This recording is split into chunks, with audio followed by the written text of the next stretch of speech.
เนาะพบกับข้าพเจ้าสวรรค์เจริญการสร้างเนาะมื้อนี้ก็มาแนะนำแบตเตอรี่เนาะแบตเตอรี่ที่ว่ามันใช้ทนข้าพเจ้าก็เคยใช้มาเนาะถือว่าดีที่สุดเนาะมันจะมีพลังงานอยู่ประมาณ30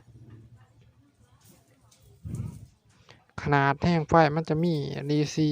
5 โวลต์เนาะมันจะสากกลุ่มได้ดนสำหรับโทรศัพท์สมาร์ตโฟนหรือว่าเครื่อง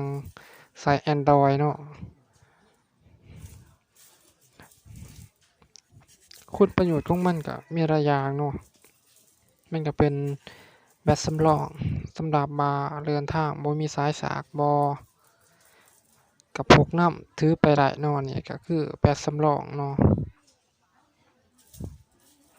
ก็แนะนำให้หมู่คู่ใช้เนาะรุ่นดีเนาะจั่งใดก็